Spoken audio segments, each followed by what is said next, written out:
주님의 은혜와 사랑 속에서 오늘도 우리가 이렇게 예배드리게 됨을 감사합니다. 주의 사랑과 평안이 여러분의 심령과 가정에 항상 넘치시기를 주의 이름으로 축복합니다. 우리 대한민국이 주의 은혜 가운데 든든하게 서갈 수 있는 나라가 될 수 있기를 간절히 소망하고 그 중심에서 기도의 사명을 감당하는 우리 성도님들 되시기를 주의 이름으로 축복합니다. 오늘 하나님의 말씀의 제목은 하나님께서 세우시는 나라입니다. 본 시편은 순례자들의 노래인데요, 순례자라는 것은 길을 걸어가는 사람들이죠. 여행하는 사람들이죠. 당시에는 오직 예루살렘에만 성전이 있었기 때문에 그 이스라엘 전체 지역에서 1년에 몇 번씩 그 성전을 향해서 성도들이 온다는 것은 그들에게는 큰 행사였습니다. 그리고 그들은 성전을 향해서 오면서 그 간절한 소망을 담고 그렇게 교회를 향해서 왔던 것입니다. 제가 어렸을 때 보면은 지금처럼 자동차가 있거나 가로등이 있거나 그런 시절 아니고, 교회는 또 멀리 있기 때문에 그때는 도시도 다 시골이에요. 도시도 시골이에요. 그죠? 농촌 같아요. 그 새벽에 새벽기도 가려고 참 어두운 길을 이렇게 걷고 하던, 그러면 풀잎 지나가면 운동화 신으면 운동화 다 이렇게 젖어버리고 하던 그런 생각들 납니다. 그래도 교회 가는 것이 그렇게 기쁘고 그게 그렇게 은혜가 되는 그 시절이 그리울 뿐입니다. 성도들이 예루살렘 성전을 향해서 출발하고 갔다 오고 하면서 이 시편 127편, 다른 곳도 몇 군데 있지만 이 시편을 암송했던 것입니다. 그러니까 노래죠. 그들은 어떤 곡조로 노래했는지 모르지만 그들은 이걸 노래를 했던 것입니다. 본 시편 127편은 가정 모티프로 시작을 하지만 신앙 공동체로서 교회 모티프요. 모티프라는 것은 뭐냐면 중심 주제를 이렇게 엮어가는 아이디어를 모티프라고 합니다. 더 나아가서는 국가 모티프입니다. 구약시대의 이스라엘은 나라가 곧 오늘날의 의미로 말하면 교회였습니다. 어떤 가정도 교회 없이 신앙을 든든히 세울 수 없고, 어떤 교회도 나라 없이 온전히 그 교회를 자유롭게 지탱할 수 없는 것입니다. 영적으로야 물론 북한에 있는 교회도 건강하게 갈 수 있고, 어떤 독재자 그 순교의 현장에서도 영적으로는 교회는 사라지지 않습니다. 하지만 우리 공동체적인 어떤 이런 표현을 제가 가지고 할 때 그런 말인 것입니다. 우리에게 가정이 소중하듯이 우리에게 나라가 소중합니다. 가정의 일을 자녀를 위해서 결정하듯이 나라의 일을, 장래를 살아가는 다음 세대 우리 자녀들을 위해서 세워가는 것은 매우 중요한 일입니다. 만약에 어떤 가정이 아버지나 어머니의 개인의 소망이나 뜻을 위해서 자녀를 희생시키고 그들을 속이고 부모의 목적을 위해서 자녀를 이용한다면 그 부모는 좋은 부모일 수가 없습니다. 진짜 부모라고도 할 수 없습니다. 그 가정의 미래는 희망일 수 없습니다. 교회도 그렇습니다. 교회 지도자가 바로 서야 되고요. 나라도 그렇습니다. 지도자가 자신의 욕심이나 정치적 야망을 위해 미래 세대를 희생시키고 내일을 향한 고민보다는 오늘의 사탕을 원하는 자녀들처럼, 아이들 그렇잖아요. 부모가 공부해라, 부모가 훈육한 것보다는 오늘 사탕 줘서 속이면 자녀들 다 속아요. 현재의 달콤함을 원하는 자들의 인기와 표를 얻기 위해서 나라의 도덕성과 진실을 거래해버린다면 그 가정이나 그 나라의 내일은 밝을 수가 없습니다. 좋은 부모는 자신의 욕망을 이루기 위해서 사탕과 선물로 어린 자녀를 속이지 않습니다. 때로는 오해를 살지언정, 원망을 들을지언정, 자녀의 10년 후의 미래를 위해서, 자녀의 20년 후의 미래를 위해서 채찍을 들고 가는 것이 좋은 부모인 것입니다. 나라의 지도자도 적어도 그런 태도를 가지고 가는 진실한 자가 세워지는 것이 국가의 축복인 것입니다. 특별히 우리는 이틀 후 6월 3일 대한민국 제21대 대통령을 선출하는 날을 맞이했습니다. 우리는 그 어느 때보다도 나라를 위해서 기도해야 하겠고, 그리스도인으로서 신앙의 바탕에서 하나님의 뜻을 추구하며 우리에게 맡겨진 주권을 행사해야 하겠습니다. 현대사회는 소위 플라톤이 말하는 이상국가가 세워질 수 없는 시절입니다. 고민하는 성각자 소크라테스도 한 표요, 그냥 살아가는 사람도 한 표이기에 다수의 선택에 맞는 사람이 뽑힙니다. 절대 제일 우수한 사람이 뽑히는 것이 아니라 제일 국민들에게 인기 있는 사람이 뽑히는 것입니다. 그리고 그 뽑히는 사람은 국민들의 수준에 맞게끔 뽑히게 되어 있습니다. 누가 뽑힌다 해도 고민하는 소크라테스의 책임 있는 성도들은 그러나 기도하며 이 나라를 지탱할 수 있는 사명을 감당해야 마땅한 것입니다. 뽑히는 사람도 중요하지만 그보다 더 중요한 것은 이러한 사명을 가지고 기도하는 성도들이 자기의 자리를 잘 지키고 간다면 주님께서 애초에 우리를 창조하시고 주셨던 문화 명령이면서 동시에 우리에게 복이 되는 생육하고 번성하여 땅에 충만하라, 땅을 정복하고 다스리라고 그랬습니다. 그 주권과 그 복을 누리며 실현해 나갈 수 있게 될 것입니다. 6월 3일의 결정이 중요하지만 그보다 더 중요한 사실은 그러므로 기도하며 나라를 지탱해 나가는 성도들이 책임 있는 성실한 삶을 살면서 그 삶에 복을 주시는 하나님 기도의 자리를 지키는 것, 책임 있는 삶을 살아가는 것, 이러한 성도들이 되는 것이 더 중요한 것입니다. 대통령이 중요하지만 대통령 한 사람이 나라를 어떻게 한다고 다 그렇게 맡길 수는 없고 국민 한 사람 한 사람 중요한 거예요. 교회도 그런 거예요, 여러분. 교회 제가 중요하지만 제가 여러분을 함부로 그렇게 만약에 어떻게 된다 하더라도 여러분 각자의 믿음의 자리에서 사명을 다 잘 한다고 생각해 보십시오. 절대 교회가 흔들리지 않습니다. 무책임하게 지내니까 흔들리는 거예요, 우리가 만약에 그런다면. 그러니 책임 있는 어떤 지도자도 중요하지만 그보다 더 중요한 것은 저변에 뿌리를 형성하고 있는 그 백성들 중에서 정말로 기도하고 정말로 책임 있고 정말로 사랑하고 정말로 하나님의 은혜를 구하는 눈물에 기도하는 성도들이 있을 때에 그 나라가 바로 세워질 수 있는 것입니다. 스코틀랜드의 존 메리 여왕이 아주 독재를 향하면서 나쁜 짓을 많이 했지만 그는 나중에 고백하기를 1000만인의 군대보다도 기도하는 존 낙스 한 사람 때문에 자기 마음대로 못하겠다고 그렇게 고백을 했습니다.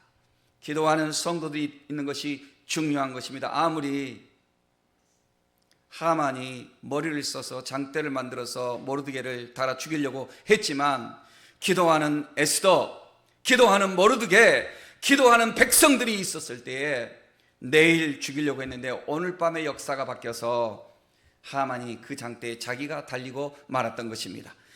기도하는 성도들, 하늘의 보좌를 움직이는 성도들, 그들이 있어야 하는 것입니다. 언제나 하나님의 주권을 인정하고 오늘만이 아니라 이번만이 아니라 항구적인 차원에서 하나님의 주권이 이 대한민국에 미치도록 기도하는 성도들이 되어야 하는 것입니다. 1절 말씀을 다 같이 읽겠습니다. 시작. 여호와께서 집을 세우지 아니하시면 세우는 자의 수고가 헛되며 여호와께서 성을 지키지 아니하시면 파수꾼의 수고가 헛되도다. 여기서 집을 세운다는 것은 단순히 개인의 가정을 넘어 왕국의 기초를 세우는 메시지로 이해할 수 있습니다. 인간이 집을 세우고 인간이 나라를 세우고 인간이 성을 지키고 인간이 나라를 지킨다 해도 결국 그 나라를 세우고 그 나라를 지키는 주권적 힘은 하나님으로부터 주어지는 것입니다. 사람이 열심히 하지만 은혜가 임해야 하는 거예요. 저 부대는요, 이제는 이런 사소한 사병의 체험이기 때문에, 그리고 세월이 많이 지나갔기 때문에 이런 말을 해도 비밀은 아니겠죠. 강원도 고성 최전방이었는데 저희는 약간의 해안선도 있고 그 다음에 휴전선도 있고, 저는 그 휴전선 넘어갔다 왔다 하는 그런 수색병이었습니다. 대단하죠. 꼼짝 못하게 지킨 중에 한 사람이 접니다. 여러분들 그냥 함부로 사는 거 아니에요. 그런데 우리 부대에서 간첩을 공비를 잡았어요. 공비를 잡았는데 공비가 2사람이 넘어왔는데 그때까지만 해도 이제 초소에서 지금은 3명이 한 조인데 그땐 2조였어요. 처음에는 제가 막 들어갈 때였어요. 해안가에서 이게 바로 철책 옆에 해안가에서 이렇게 동해안 정말 에메랄드 빛이에요. 얼마나 이쁜지 몰라요. 그 바다 청정 바다죠. 생각나네. 그런데 그 해안가에서 이렇게 보초를 쓰는데 주진치 가진치라고 있거든요. 그러니까는 뭐 모르면 그냥 넘어갑시다. 이렇게 이제 군대 우리가 잘 모르니까 이렇게 보초를 쓰다가 해가 뜰 무렵 되면은 가짜 진치로 가서 거기서 보초 쓴 것처럼 이렇게 해야 되거든요. 속이기 위해서. 그런데 얘네들이 가짜 진치로 가야 되는데 여기서 자기들도 모르게 너무 피곤하니까 잠들어 버렸어요. 그래서는 안 되겠는데. 그런데 공비는 이 사실을 더 잘 알거든요. 얘네들이 이 시간이 되면 저쪽 초소로 가짜 초소로 옮길 거야. 그러니까 너는 이쪽으로 와라. 담대하게 이쪽 진짜 초소로 와라. 그러면 걔네들은 없어. 이거 다 교육을 받았거든요. 걔들도. 그래가지고 그 진짜 초소 앞으로 그러면 그들의 계획에 의도에 의하면은 짐작에 의하면 거기에 병사들은 저쪽에 가 있어야 되거든요. 근데 병사들이 거기서 자고 있으니까 못 움직인 거예요. 근데 병사들이 자다가 이렇게 보니까 뭔가 바다에서 시커먼 게 올라오거든요. 그러니까 병사들이 그때서 깨닫고서 총을 쏘았는데 너무 당황해서 총을 이 모래 이렇게 모래 담아놓은 그 자루에다가 박아버린 거예요. 그러니까는 총알이 잘 못 나가니까 총열이 파열돼 버렸어요. 총 2개가 다 파열돼 버린 거예요. 그런데 공비 그렇게 훈련받은 공비들도 당황하기는 마찬가지예요. 그 밖에서 이렇게 보초 쓰는 병사들은 그다지 훈련이 아주 세지는 않아요. 그 왔다 갔다 하는 사람들에 비해서는. 그런데 그 공비들 얼마나 훈련을 받았겠어요, 그죠? 공비들이 놀래가지고 수류탄을 던졌어요. 정확하게 수류탄이 초소 안으로 떨어졌어요. 초소 안으로 떨어졌는데 그 수류탄을 얘네들은 더 빨리 터뜨리기 위해서 요거를 테이핑을 했단 말입니다. 이렇게 테이프로. 그런데 안전핀을 미리 뽑아놓고 테이프가 이게 덜렁덜렁하면서 안 떨어진 거예요. 그러니까 그 병사들이 그걸 주워가지고 그 엉겹결에 테이프를 뜯어가지고 던져서 공비를 잡았단 말이에요. 그러니 얼마나 잘한 일이에요? 그 당시에는 상금 엄청 많았습니다. 그 당시 상금이 1인당 3천만 원. 제가 부산 사직동에 살았는데 사직동 그 주공 아파트 14평 아파트가 400만 원. 그래서 3천만 원. 대단하죠, 그죠? 이런 일도 있었어요. 그러니까 우리가 이제 3천만 원 요거의 돈에 너무 관심이 가가지고 이렇게 꿀떡꿀떡 할 것 같은데 그게 아니고 중요한 게 뭐냐면은 아무리 깨어 있다 할지라도 못 잡을 수도 있어요. 그런데 잤는데도 잡았어요. 그래서 우리가 졸면 죽는다. 먼저 보고 깨어서 먼저 보고 먼저 잡자. 이게 구호거든요. 그런데 우리가 졸아도 잡는다. 푹 자고 잡자.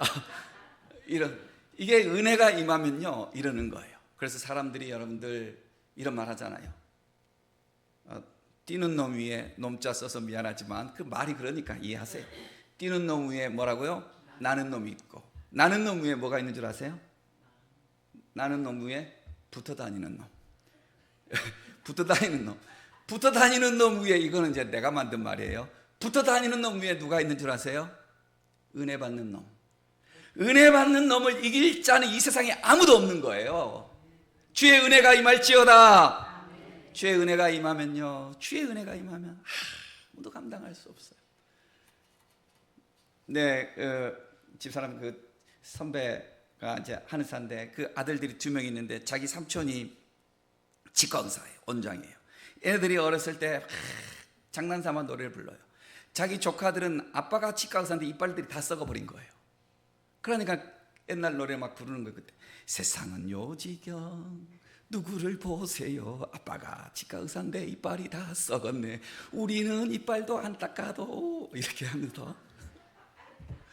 그러니 여러분 사람이 노력을 해야지 노력하지 말자는 게 아니라 그런 여기서 말씀의 핵심이 뭐냐? 은혜가 임해야 되는 거. 은혜가 임해야 되는 거예요. 내가 아는 그 자매는 서울대 성악과를 나왔거든요. 노래를 잘하기는 잘하지만 썩 잘하지는 못해요. 솔직히 말하면. 그래서 내가 지금 미국으로 시집 갔는데, 누구야? 너 어떻게 해서 서울대 갔어? 그러니까, 글쎄 목사님, 내가 어떻게 공부 한 것만 시험에 나왔어요. 그날 아침에도 그 가기 전에 내가 연습한 거 그게 또 나왔어요, 실기도. 이러는 거예요. 그러니까 여러분, 뛰는 놈 위에 나는 놈 있고 나는 놈 위에 붙어 다니는 놈 있지만 은혜 받은 놈을 이길 사람은 아무도 없는 거예요. 그래, 은혜를 받는 성도들 되시기를 주의 이름으로 축복합니다. 2절 말씀 다 같이 읽읍시다. 2절 시작. 너희가 일찍 일어나고 늦게 누우며 수고의 떡을 먹음이 헛되도다. 그러므로 여호와께서 그의 사랑하시는 자에게는 잠을 주시는도다.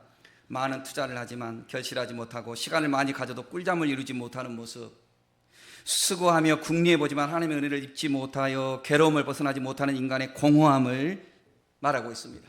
운동선수가 내일 내가 시합에서 이겨야지, 연습을 많이 했어요. 힘도 있어요, 실력도 있어요.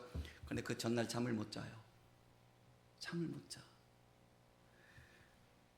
시합에 나가서 이기겠어요? 아니에요.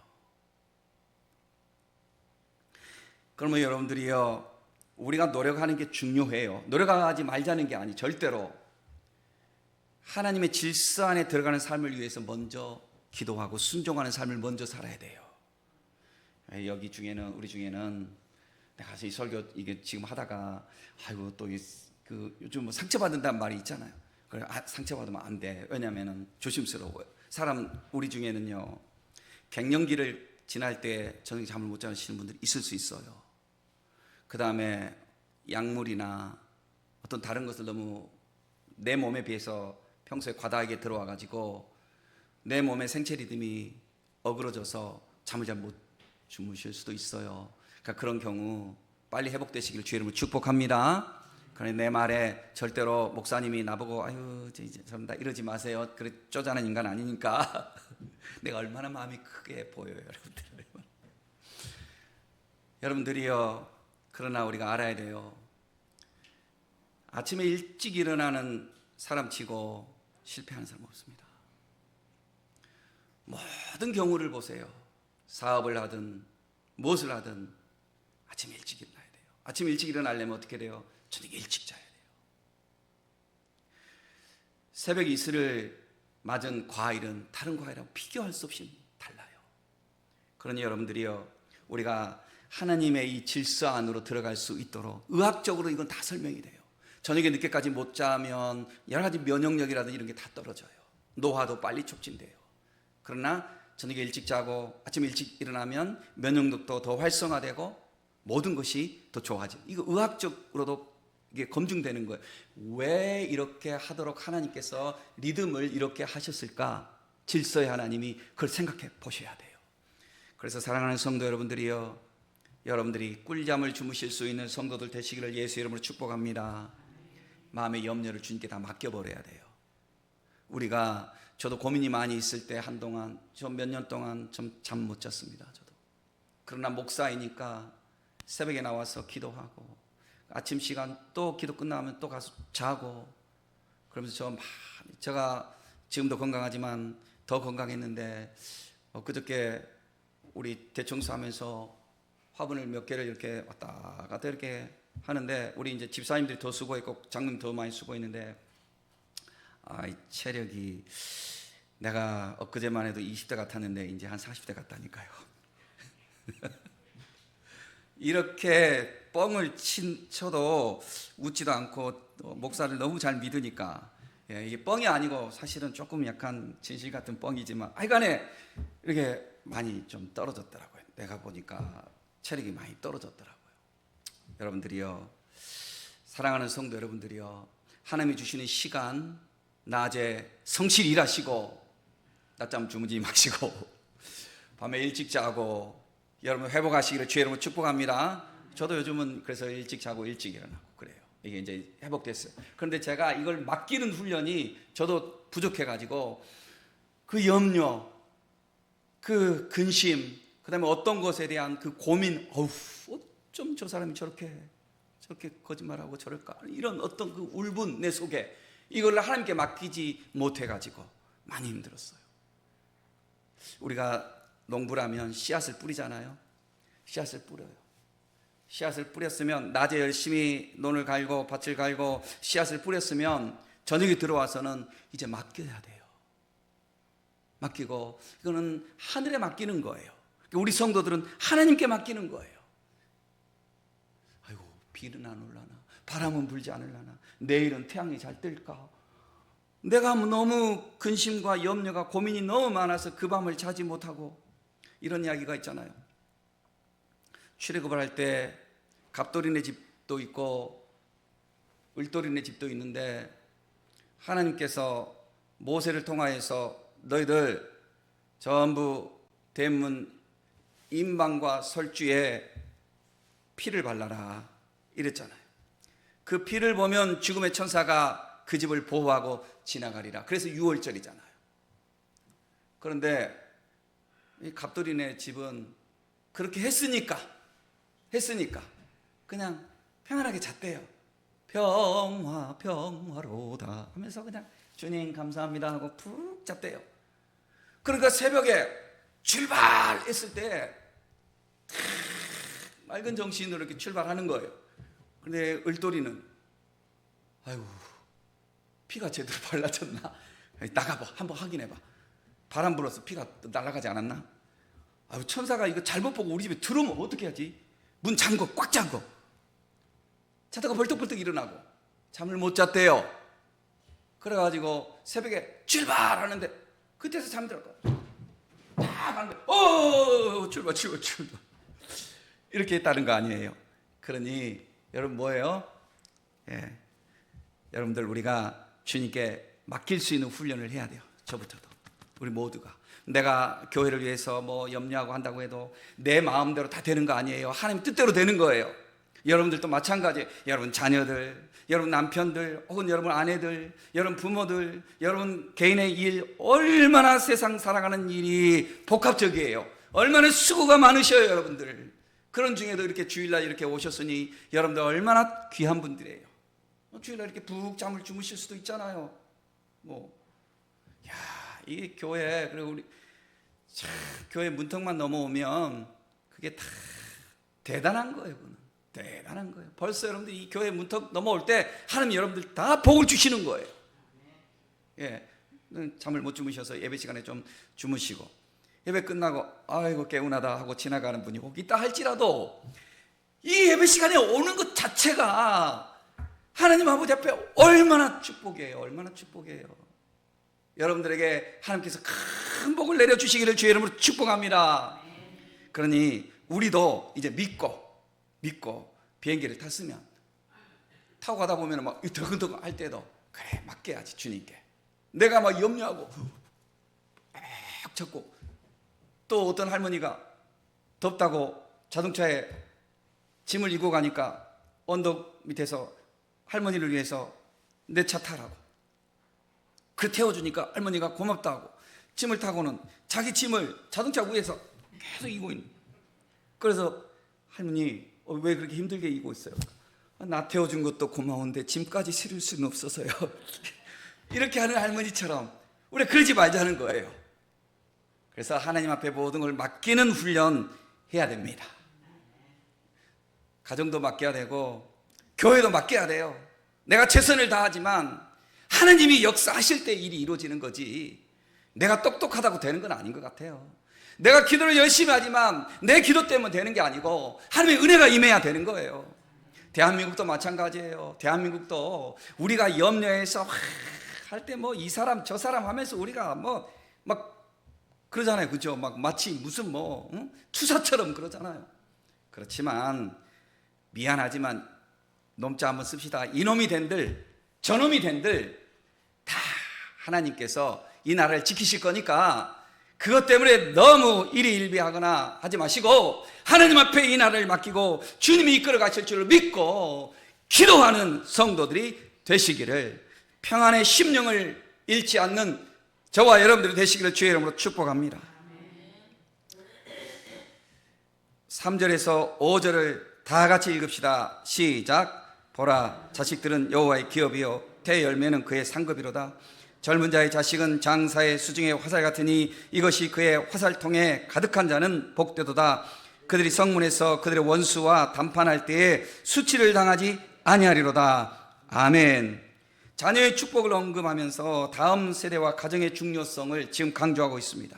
자녀는 하나님이 주신 기업이며 이들은 청년의 손에 있는 화살과 같아서 국가의 장래를 좌우하는 것입니다. 본 시편은 결국 하나님 중심의 국가관과 가정관을 강조하고 있습니다. 개인이나 가정이나 국가의 영역 모두가 하나님의 손 아래 있을 때에만 진정한 평안과 번영이 가능하다는 것을 알려주고 있습니다. 우리는 이스라엘 역사에 나타나는 교훈을 알 수 있습니다. 그들의 실패와 회복의 역사는 이 메시지의 진정성을 입증합니다. 북이스라엘은 금송아지를 섬기는 그런 불순종으로 아수르에 의해서 패망을 당하고 말았습니다. 남유다는 히스기야나 요시아와 같은 그런 좋은 왕들을 통해서 은혜를 입는 순간도 있었지만 결국 그들도 우상숭배와 불순종으로 바벨론으로 끌려가 포로가 되는 그런 비참한 생활을 겪어야 했습니다. 하나님의 은혜를 구하기보다는 사람 중심의 자유니 주권이니 이런 것들을 추구한 결과 그들은 멸망할 수밖에 없었습니다. 그러나 포로지에서라 할지라도 기도하는 그 성도들, 그 뿌리가 되는 그 성도들, 나라를 위해서 장래를 위해서 기도하는 그 성도들이 있었기 때문에 하나님은 그들을 통해서, 이들을 남은 자라고 합니다. 그들을 통해서 하나님의 주권적 은혜가 임하게 하시고 그들을 통해서 결국 하나님의 언약의 말씀이 지켜지게 하시고 그들을 통해서 그리스도가 오게 하시고 그들을 통해서 오늘 우리에게까지 복음이 이어질 수 있도록 하나님이 그들을 쓰셨던 것입니다. 그러므로 오늘 우리가 그와 같은 사람들이 되어야 하는 것입니다. 역사의 흐름 속에서 하나님을 경외한 민족이 복을 누리는 기록은 많이 있습니다. 종교 개혁이 일어난 후에 유럽, 청교도들이 신앙의 자유를 찾아 떠난 아메리카 대륙, 그것은 세계 모든 사람들이 지금 주목하는 증거입니다. 우리나라도 그렇습니다. 1907년 소위 우리는 잘 기억하지 못하시겠지만 평양 대부흥 운동이 일어났습니다. 놀랍도록 평양에 회개 운동이 일어나는데 가게들조차도 문을 닫는 겁니다. 웬만한 가게들이 다 교회가 오늘 예배 드리는 날이라고 하면서 교회에 다 협조해버리는 것 자체적으로 이런 놀라운 신앙 부흥의 운동이 평양에서 일어났습니다. 그리고 우리는 나중에 이제 지내놓고 알게 되죠. 그 부흥의 그 시가 어떻게 됐는지. 잠시 후에 일제강점기를 거치면서 나라가 고통 중에 있었지만 3.1 운동이 일어났을 때에 그 3.1 운동을 국민들이 일으켰지만 그 국민들의 중심에서 앞장서서 대다수 그 운동에 헌신하고 이끌어간 세력이 누군 줄 압니까? 기독교인들입니다. 기독교인들이에요. 그냥 객관적 자료만 말하면 33명 민족 대표, 33명 독립선언문 한 사람 중에 16명이 기독교인, 목사님, 전도사님, 장로님 이런 분들이에요. 그 당시에 기독교 인구는 지금은 4명 중에 1명이 기독교인이라고 하지 않습니까? 크게 말할 때. 그러나 그 당시는 80명 중에 기독교인 1명인 그런 시절이었습니다. 80명 중에 1명. 그 당시에는 천도교, 불교가 대세였어요. 그런데도 그 시대를 앞장서는 성각자 역할을 누가 했냐면 교회가 했던 거예요. 이 교회의 씨를 언제 뿌렸느냐? 바로 1907년 평양 대각성운동, 대붕운동 이때 뿌린 씨가 그렇게 자랐던 것입니다. 그래서 그 저변의 힘을 통하여서 대한민국이 주권을 회복하는 그런 역사가 일어난 것입니다. 겉으로 볼 때는 세상 신문에서는 교회가 이렇게 기도해서 이런 일이 일어났다라고 말할 수 없지요. 그러나 우리가 역사의 내면을 깊이 우리가 성찰해 볼 때 과연 우리는 이것을 고백하지 않을 수가 없는 것입니다. 1948년 5월 31일 날짜로는 어제였네요. 대한민국 재헌국회가 처음으로 시작된 날이 1948년 5월 31일입니다. 첫날입니다. 대한민국 국회가 첫날. 그날 이승만 장로님이잖아요. 이승만 박사가 이런 제안을 했습니다. 국회 속기록에 그대로 다 나와 있는데 제가 주보에는 다 옮길 수가 없었고 이윤영 목사님 기도문만 옮겼는데 이승만 박사가 이런 말을 합니다. 의장이잖아요. 여러분, 우리가 각자 사상도 다르고 종교도 다른 줄 압니다. 하지만 지금의 이 시국이 여기까지 온 모든 것을 돌이켜볼 때에 우리가 이 첫 국회를 시작하면서 하나님께 감사를 드리지 않을 수 없을 것 같습니다. 그래서 제가 기도로 시작하고 싶은데 여러분 동의하십니까? 그러니까 국회의원들이 전부 다 동의합니다 그랬습니다. 제청하십니까? 제청합니다 그랬습니다. 그러니까 그 중에 목사 출신 국회의원이 있었어요. 이 목사님, 이윤영 목사님, 이 목사님 나와서 기도해 주시오. 그러니까 이윤영 목사님이 연단 앞으로 딱 나가니까 국회의원들이 전부 자리에서 일어섭니다. 전부 자리에서 일어서서 기도를 하고 대한민국이 세워졌습니다. 이거 여러분 놀라운 일 아니에요? 놀라운 일입니다. 그 씨가 뿌려져 있기 때문에 우리 하나님께서 이 나라를 보살펴 주실 줄로 믿습니다. 6.25 전쟁이 일어났습니다. 3일 만에 서울이 함락되고 부산까지 피난을 갈 수밖에 없었습니다. 그때 부산역 앞에 보면 지금도 교회가 있습니다. 부산역 앞에 약간 언덕길이거든요. 저도 그 교회 다녔습니다. 철양교회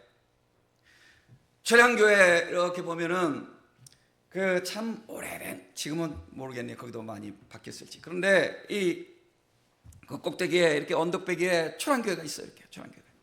그 철양교회 이승만 장로님이죠. 개인으로는, 성도로서는. 거기 가서 늘 기도합니다. 기도하면서 피난 시절이지만 이쪽에 나와 있는 목사님들, 장로님들 이런 분들에게 기도 운동을 하자고 제안을 합니다. 그래서 우리가 구국 기도회를 엽시다 이렇게 제안을 하니까 당시에 이제 여러 목사님들이 여기에 동참하고 한상동, 박형용, 박윤선 이런 목사님들이 주로 이제 앞장서서 기도회를 이렇게 열기 시작합니다. 그러면서 먼저 어떤 기도를 하게 되냐면 회개 기도를 하기 시작합니다. 하나님, 우리가 일제 강점기를 겪으면서 놀라운 일들을 우리가 누렸지만 그런 중에도 우리가 믿음이 약해서 신사참배를 했던 죄를 용서해 주옵소서, 우상 앞에 절한 우리의 죄를 용서해 주옵소서라고 눈물의 참회 기도를 합니다. 눈물의 참회 기도를 해요. 그러면서 나라의 장래가 주님께 있음을 믿습니다. 이 말씀처럼 고백을 하면서 대한민국을 지켜주옵소서라고 기도를 그렇게 합니다. 눈물의 간절한 기도를 합니다. 철양교회에서. 그리고 그 기도회가 마치고 사흘째 되는 날 대한민국의 이 전쟁의 터닝 포인트를 이뤘던 게임 체인저 인천 상륙 작전이 성공합니다. 그러니까 이런 이야기는 세상에서는 이야기하지 않죠. 믿는 사람들은 그러나 알고 있어야 되죠. 그래서 인천 상륙 작전을 통해서 대한민국이 무너져가던 대한민국이 다시 혈맥이 흐르면서 살아나게 되었던 것입니다. 사랑하는 성도 여러분, 이것이 역사적 실증입니다. 우리가 이 신앙을 먼저 생각해야지 정치적인 개인적인 어떤 걸 가지고 너무 빗발 세우면서 왈부할 필요 없습니다. 모레 누가 대통령이 되는 거 그 개인에게 굉장히 중요하고 당장 미치는 영향력 중요합니다. 그러나 국민의 말씀드린 대로 국민 5천만이 고민하는 소크라테스와 같이 성숙한 사람들일 수도 있고 아닐 수도 있는 거지 않습니까? 투표하는 사람들이 저마다 다 나름대로 주권을 행사하겠지만 그러나 하나님께서 절대 주권을 가지고 계시니까 우리는 내 뜻대로 되었다라고 자만하지도 말고 내 뜻대로 안 되었다라고 실망하지도 말고 중요한 것은 빈정대는 태도 절대로 우리 갖지 말아야 되고 혹은 자랑하는 태도도 절대로 갖지 말아야 되고 누군가를 서로를 향해서 비난하는 태도를 우리는 갖지 말아야 되고 결과에 대해서 우리는 하나님 앞에 맡기고 우리 각자가 주여 대한민국을 주님의 주권으로 인도하여 주옵소서라고 기도하면서 사명의 자리를 지키는 성도가 되어야 마땅한 것입니다. 이것이 대통령이 누가 되는 것보다도 이러한 성도가 우리가 되는 것이 이것이 더 중요한 것입니다. 애국가의 가사에 있는 것처럼 우리 하나님께서 대한민국을 지켜주셔서 하나님이 보호하사 대한민국이여 영원하라 주님 오실 날까지 기도하고 축복하며 성도의 사명을 지키는 우리 모두가 되시기를 예수의 이름으로 축원합니다.